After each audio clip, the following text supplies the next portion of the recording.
नमस्कार, मैं हूं अनिल कक्कड़ और सच कहूं में आपका स्वागत है। आज हमारे साथ बातचीत करने के लिए बेपरवाह साईं जी से जुड़े हुए सत्संगी दीवान सिंह जी इंसा मौजूद हैं, जो आज मौजूदा दौर में भी डेरा सच्चा सौदा की सेवा में तत्परता से लगे हुए हैं। तीनों पातशाहियों के सानिध्य में इन्हें सेवा करने का सौभाग्य प्राप्त हुआ है। उनसे आज बातचीत करेंगे। दीवान जी, सच कहूं में आपका बहुत बहुत स्वागत है। धन धन सतगुरु तेरे आस। जी दीवान जी, सबसे पहले ये बताइए कि मस्ताना जी से आप कब जुड़े? जी, मैं पाकिस्तान से आए थे ना, जब मेरे माताजी ने आके मस्ताना जी से नाम लिया जी, तो मेरा माताजी ने, जब हम जुड़े ना, मेरी माताजी हमें साथ ले जाया करते थे। हम भी मस्ताना जी के सत्संग सुना करते थे और बहुत आनंद आता था। इसीलिए आनंद आता था तो माताजी को मैं कहता मुझे साथ ले जाया। तो आप चूंकि छोटे थे लेकिन फिर भी मस्ताना जी से जुड़ी हुई यादें आपको कुछ याद हों? हाँ जी, हम तो ज़्यादातर सर से ही रहे हैं। अच्छा। हमने पढ़ाई सर से 8वीं तक सर से में पढ़ाई की है। और जब हम पढ़ते थे ना, हम साइकिल लेके, कच्चा रास्ता होता था, जब उगन की तरफ वारना होया करता था, तो हम वहाँ करके दर्शन किया करते थे। और जो से ये रास्ते हैं बहुत कच्चे होया करते थे, हम भी आते थे ना, साइकिल लेके आते थे और साइकिल पर ही वापस चले जाते थे।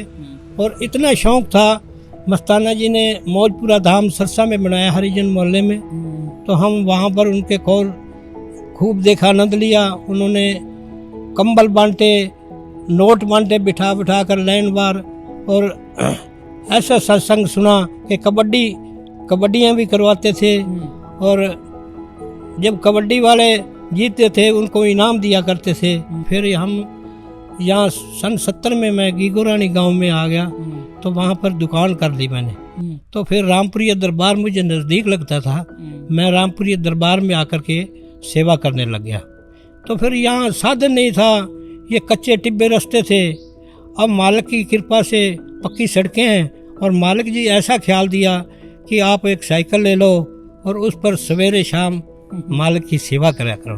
तो मैं इसलिए 3-4 घंटे सुबह साइकिल पर आ जाता हूँ और शाम को चला जाता हूँ।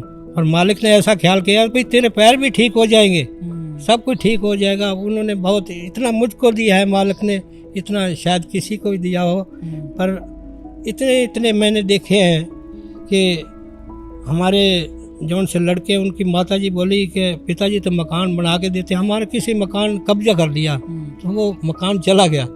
तो क्या पिताजी तो मकान बना के देते हैं, हमारा तो खोज लिया। ओहो, तुझे मालूम ही नहीं है, वो बना के देते हैं। उन्होंने देखो ऐसा बनाया कि डबल पोर्शन, उससे दुगनी जगह। और मालिक ने ऐसी कृपा की कि मेरे लड़के को 13 साल बच्चा नहीं हुआ, और उस घर में जाते ही मालिक ने ऐसी दाद दी, उनके लड़का हो गया। ऐसी क्या बताएं, ऐसे दान कुर्बान मेरे पर हुए हैं, ऐसा किसी को नहीं दिया होगा शायद जितना मुझको दिया। जी दीवान जी, मैं मस्ताना जी के समय पे फिर वापस जाऊंगा, और मैं आपसे पूछना चाहूँगा कि उस समय आप लोग आया करते थे सत्संग पे, और बेपरवाह साईं जी बहुत साधारण फ़कीर अपने आप को दिखाते, बहुत साधारण है, लेकिन अलौकिक शक्ति थी।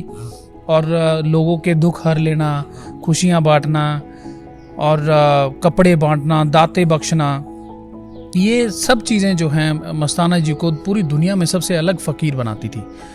आपके साथ भी कुछ ऐसा हुआ कि मस्ताना जी ने बहुत सी जो ये दाते बांटी हैं, खुशियाँ दी हैं, उस समय आप भी मौजूद रहे हों, आपने देखा हो कि मस्ताना जी इस तरीके से अलौकिक खुशियाँ बांटते हैं?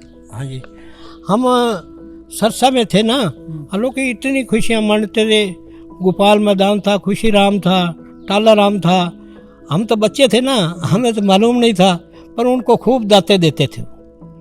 इतनी दाते देते कि हम देख के हैरान हो जाते, कहते भी हम भी बड़े होते ना तो मालिक जी हमें भी दात देते, तो देख के बहुत खुश होते। दीवान जी, क्या मस्ताना जी के समय इस तरीके के कोई वचन आपने सुने कि भाई तीसरी बाड़ी में आएंगे और इस तरीके से जो है रण मचेगी हर चीज़ की, और बदल के पहनेंगे, और इस तरीके से जो बहुत ही प्रसिद्ध वचन है, क्या आप लोगों ने भी सुने? हाँ, आप लोग सुने, हमने भी ऐसे वचन सुने हैं।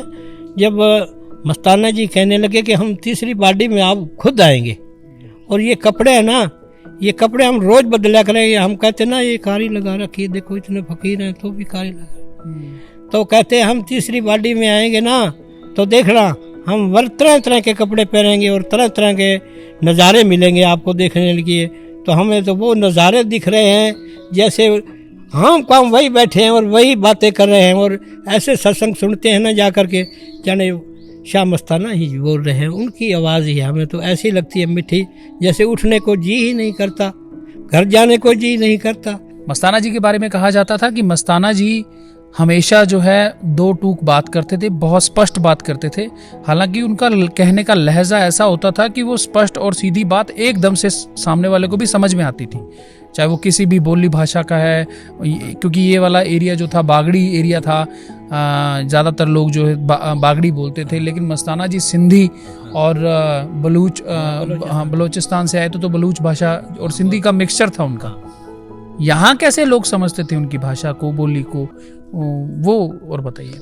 ये ऐसे समझते थे जी, मस्ताना जी सत्संग कर रही या वचन बोलते तो मस्ताना जी कहते भाई संगत आपको कोई समझ आई?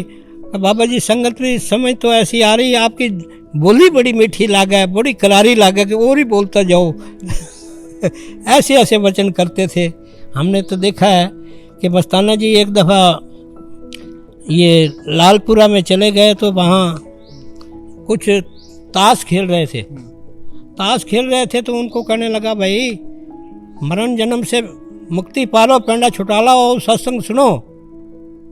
वो बोले कह मजा लेंगा जिंदगी का, कदे ऊँट बनागा, कदे घोड़ा बनागा, कदे हाथी बनागा।